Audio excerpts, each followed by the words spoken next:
ये एक यूपीएससी का ऐसा अंडरवर्ल्ड था जिसमें मुझे अंदर तो मैं चली गई, मुझे ये नहीं समझ में आ रहा था कि मैं बाहर कैसे निकलूं। अब बात इस बात की नहीं रह गई थी कि अब ये एग्ज़ाम निकालना है, वो एग्ज़ाम निकालना है ना। अब बात ये थी कि हम काबिल हैं कि नहीं। मुझे अब जॉब चाहिए थी, अब मुझे एक एग्ज़ाम निकालना था, कोई एग्ज़ाम जो मेरी आइडेंटिटी प्रूफ कर दे कि मैं अभी भी जिंदा हूँ। आप में से बहुत सारे लोगों ने आपका मिर्ज़ापुर टीवी सीरीज देखी होती है। मैंने सिलेक्शन के बाद देखी तो मैंने गुड्डू भैया के डायलॉग से बड़ा रिलेट किया, है ना, कि शुरू मजबूरी में किए थे, अब मजा आने लग गया है।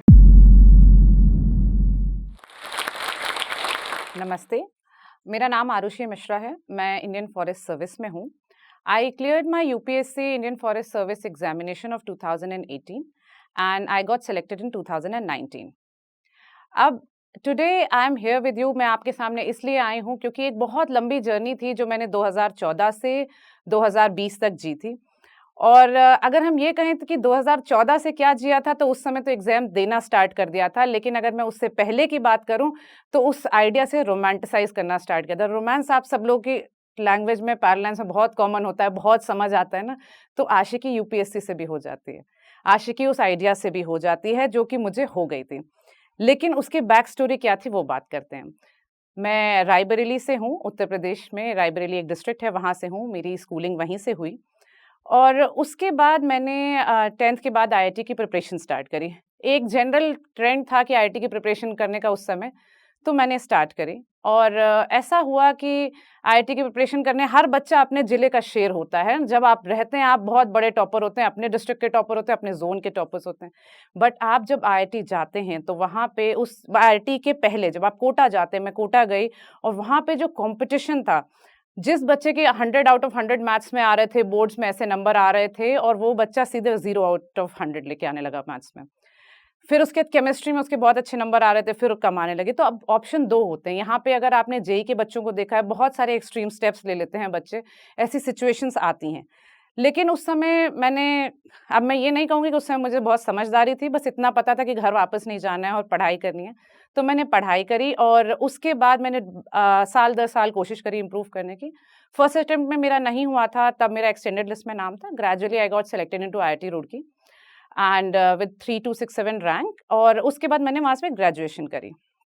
अब मैंने वहाँ से बीटेक तो करी, लेकिन आप आईआईटी में जब जाते हैं, मुझे ये जर्नी आपको बैक स्टोरी इसलिए बतानी है क्योंकि एक ज़िंदगी की एक कहानी बनती है। मैंने आईआईटी में गई, आईआईटी में एकेडमिक्स का एक हायर लेवल होता है, आप बहुत कुछ सीखते हैं वहाँ से।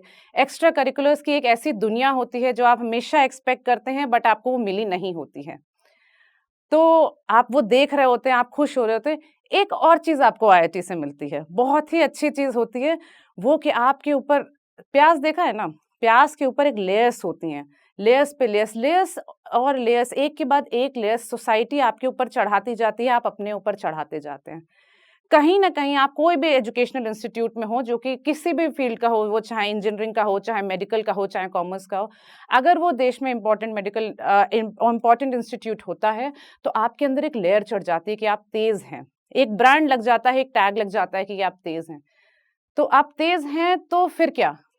आपके मन में एक एक्साइटमेंट हो जाती है, एक फीलिंग हो जाती है, और एक यही लेयर वाला बच्चा पहुँचा था वर्ष 2014 में दिल्ली में, क्योंकि अब एक सपना नया था, जिस आइडिया से वो रोमांटिसाइज़ करता आ रहा था कि आईएएस बनना है, क्योंकि यूपीएससी का मतलब उस समय सिर्फ़ आईएएस हुआ करता था।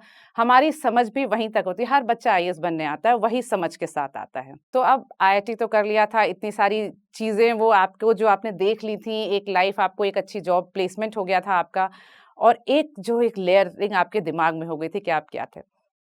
उसके बाद लेकिन अगर मैं ये सोचूं कि समय बीता गया, लेकिन उसके पहले का जो रोमांटिसाइज्ड आइडिया वैसे था कि जब हम यूपी से बिलोंग करते हैं, यूपी की एक बहुत ही नॉर्मल मिडिल क्लास फैमिली है हमारी, तो हमें जब भी कोई चीज़ों की ज़रूरत होती थी या कोई भी चीज़, हमेशा ये बोला जाता था कि आप इनके ऑफिस चले जाइए, उधर ऑफिस चलिए, क्योंकि हम सब प्राइवेट में वर्क करते थे, हमारी पूरी फैमिली। तो हमें ऐसा लगता था कि शायद सारा काम गवर्नमेंट डिपार्टमेंट से ही होता है, सारा काम गवर्नमेंट ही करती है, हमें उन्हीं के पास जाना होता है, तो क्यों ना हमारे में भी से कोई एक व्यक्ति ऐसा हो जो वहाँ पे हो। अगर हम वहाँ पे रहेंगे तो शायद हम भी मदद कर पाएँगे लोगों की, और हम रेलेवेंट हो पाएँगे सोसाइटी के सेक्शन में। लेकिन ये बात सारी थी, और थोड़ा-सा यूपीएससी का और ये सपना यूपी में अगर आप देखें तो कुछ इन जनरल भी ज़्यादा होता है, वहाँ के प्लेटफ़ॉर्म्स में, एक उस एरियाज़ में ज़्यादा होता है। अब ये बच्चा जो था ये इतना लेयर्ड और सोशली अपने आप को समझने वाला कि हम तो आईआईटी में, हर बच्चा तीरंदाज होता है अपनी नज़रों में।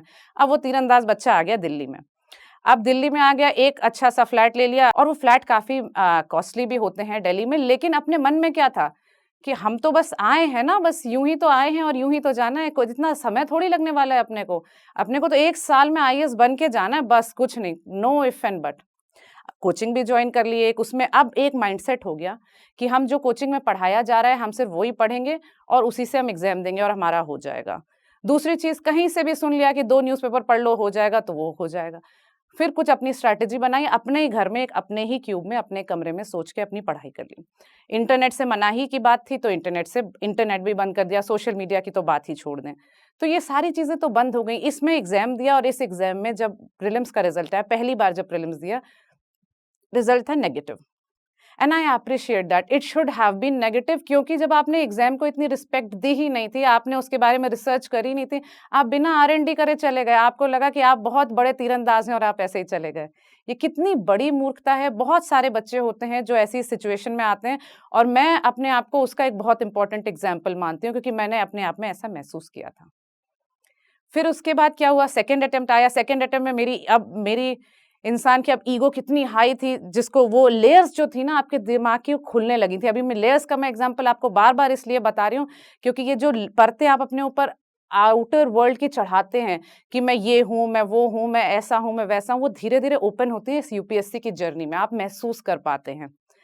तो जब ये मैंने महसूस किया, तो उसके बाद ऐसा हुआ कि ये आपने ईगो में आपने लिया कि नहीं, मुझे तो प्रीलिम्स निकालना है, मार्केट में हर चीज़ें आपने पढ़ ली, सारा मटेरियल पढ़ लिया और सारा मटेरियल पढ़ लिया, जो भी टेस्ट पेपर बहुत सारे लगा दिए, इंटरनेट से भी जो पढ़ सकते थे पढ़ लिया।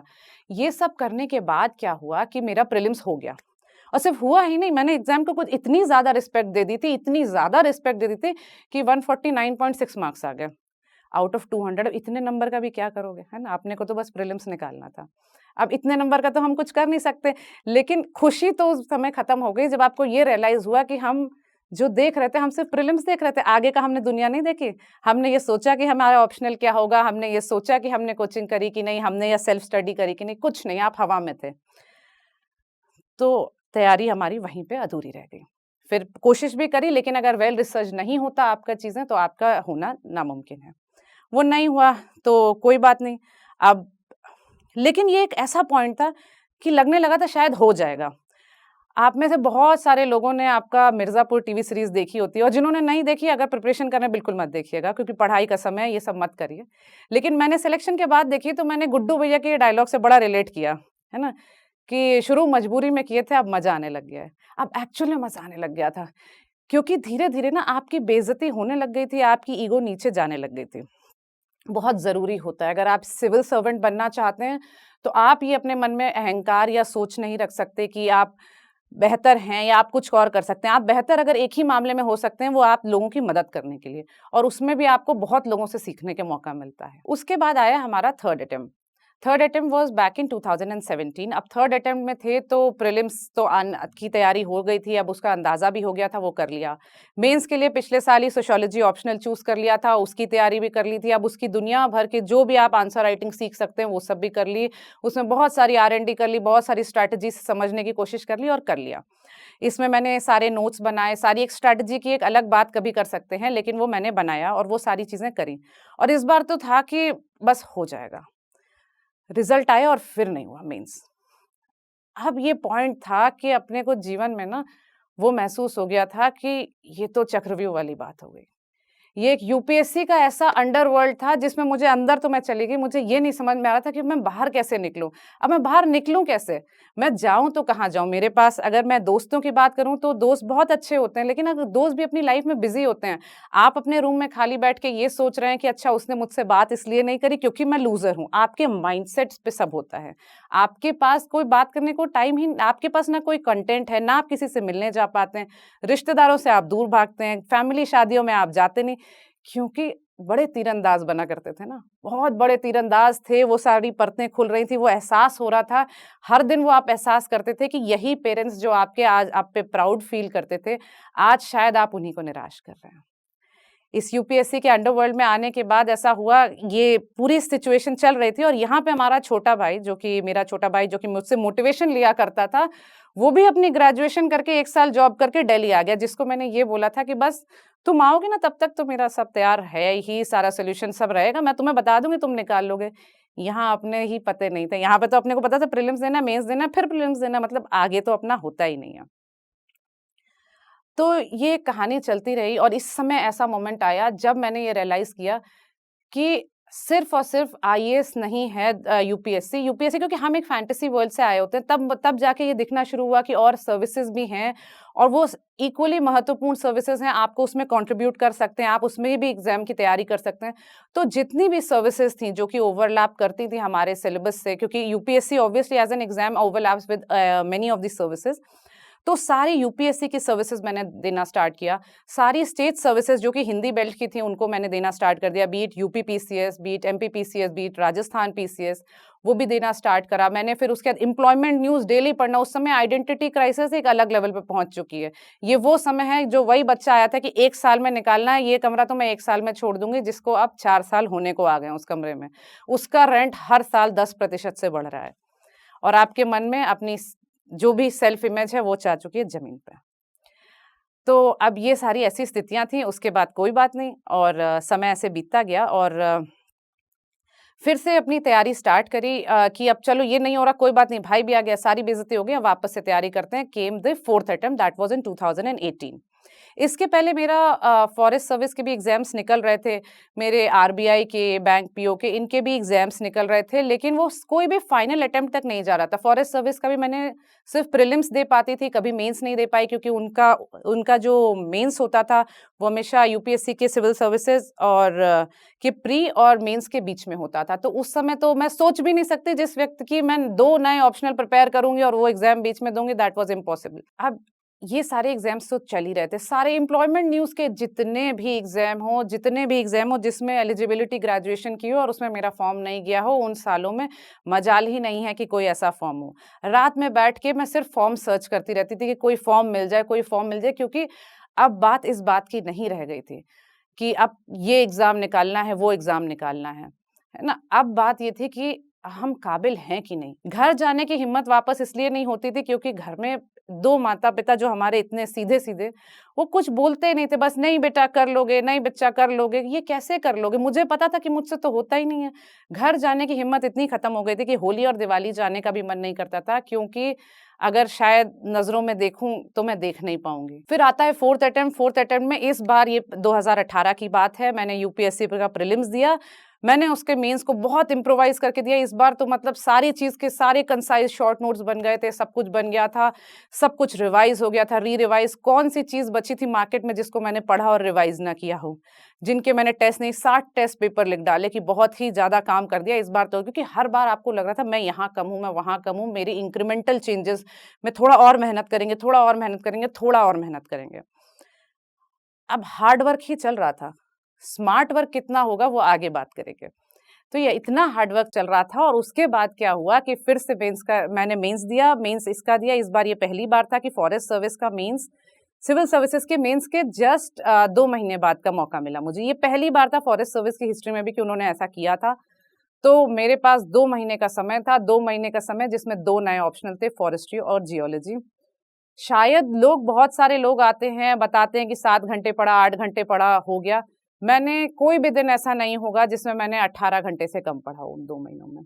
अब मैंने इतना क्यों पढ़ा, उसका रीज़न बस यही है कि डेस्परेशन जब आपके अंदर बहुत ज़्यादा हो जाता है, खुद को प्रूव करने के लिए कि आप काबिल हैं, आप भी कुछ कर सकते हैं। अब ये नहीं कि क्या कर सकते हैं, आप कुछ तो कर सकते हैं। बस वो चीज़ प्रूव करने के लिए मैंने इतना पढ़ा, नोट्स बनाए, इसमें मटेरियल बहुत अवेलेबल नहीं होता, मैंने ऑनलाइन बहुत कंटेंट ढूँढा, पास्ट ईयर पेपर्स सॉल्व करे 25 ईयर्स के, और एवरीथिंग इन जस्ट 2 मंथ्स। मतलब वॉशरूम जाने से लेके खाना खाने तक या सोने से टाइम आपके यूट्यूब पे इंग्लिश के वीडियोस देखने तक, सब कुछ लगातार बस पढ़ते रहना था।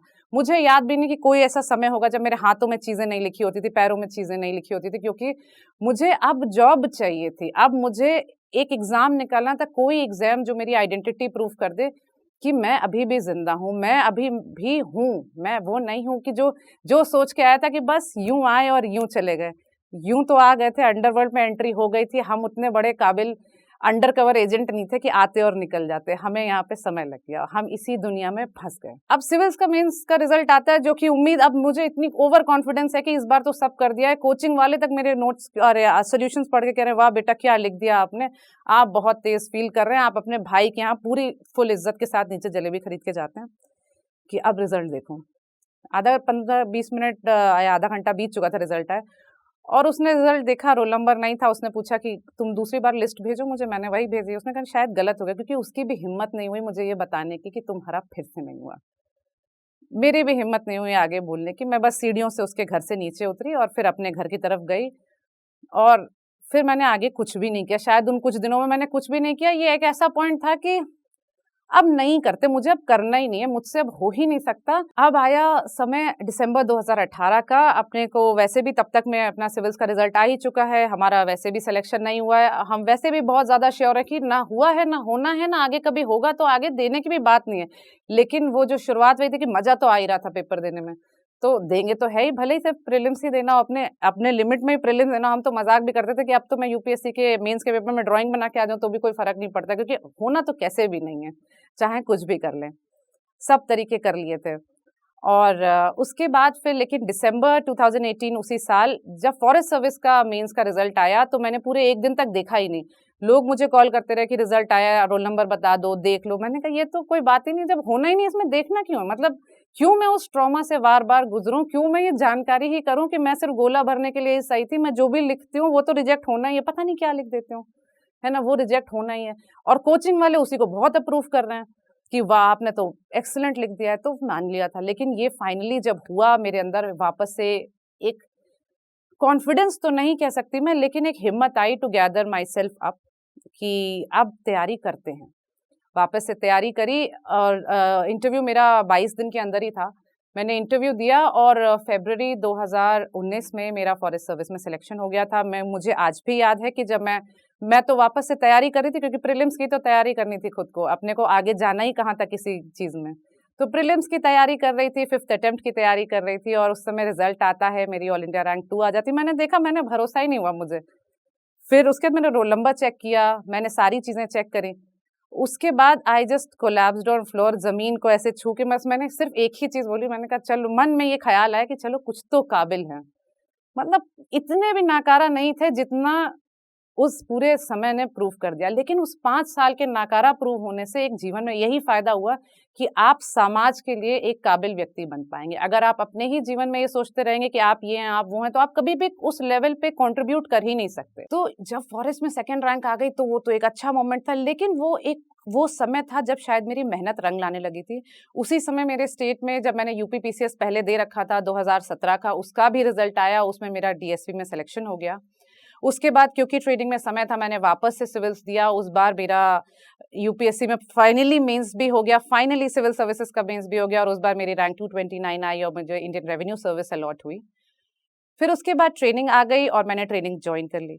जब ट्रेनिंग ज्वाइन करते हैं तो आपको रियलाइज होता है, आप वापस से उस दुनिया में प्रवेश कर जाते हैं जहाँ पे आपके पास प्लेथोरा ऑफ अपॉर्चुनिटीज होती हैं, बहुत सारे काम करने के एवेन्यूज होते हैं, बहुत सारा कुछ सीखने को होता है, एक वर्ल्ड क्लास एकेडमी होती है, एक वर्ल्ड क्लास टीचर्स होते हैं।